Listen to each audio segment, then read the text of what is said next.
the operationalization of these government-owned enterprises act that will, in a significant way, transform how we manage state-owned enterprises and how they deliver on social obligations or public social obligations to the people of Kenya that have elected all of us. Finally, Your Excellency, on the National Infrastructure Fund, I know it has been lost to many people. How do we raise 1 trillion shillings? And Your Excellency is good because I'm a student of economics and an accountant. To just take 2 seconds to explain. For instance, the Deputy President spoke to the construction of a new airport. That new airport will probably cost, I don't know how much, maybe about 200 billion shillings. If we were to raise taxes or revenue to finance that project, 200 billion shillings from our taxes, it would mean we go back and increase taxes to Kenyans. And we did commit that we shall no longer continue raising taxes from Kenyans.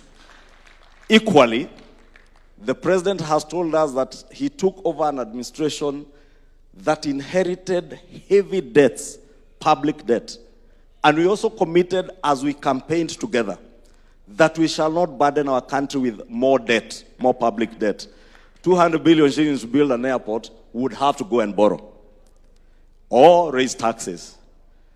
But with the sale of the 65% that we are selling of Kenya Pipeline, if you raise 100 billion shillings, it is good to appreciate that even the people you see in the private sector come to invest in very heavy infrastructural projects that require a lot of capital.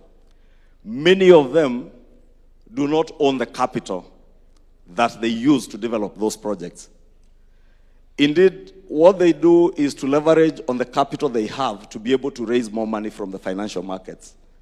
And that is what this administration intends to do through the National Infrastructure Fund or Corporation, or whatever we will call it,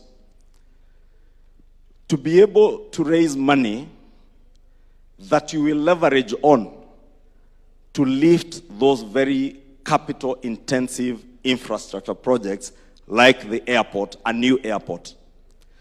That if you need 200 billion shillings to build a new airport at JKIA, many private sector people will probably just need to raise 25% of that.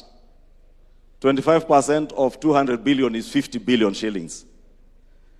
Out of the 50 billion shillings, if we invest from the National Infrastructure Fund 25 billion shillings or 26 billion, we will own 50% of the project through equity.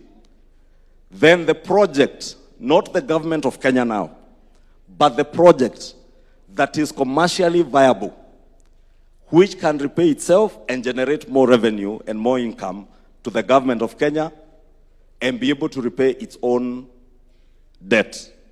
The project then will go and borrow the 75% to be able to finance up to 200 billion after only making an investment of 25 billion shillings.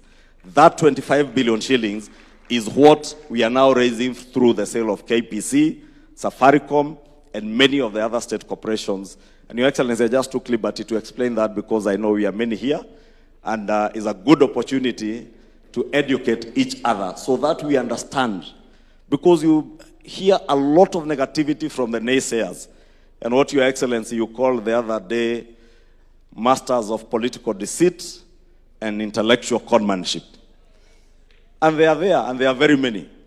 And many who do not understand where we are going and how we are doing it. And therefore, I want to take this opportunity to call on all of us to educate others, because part of the objectives of this NGC is also to educate each other so that from here, we will get many ambassadors who will take this message home to the villages, to our wards, to our constituencies, and to the people who vote for us and who voted for this administration. Finally,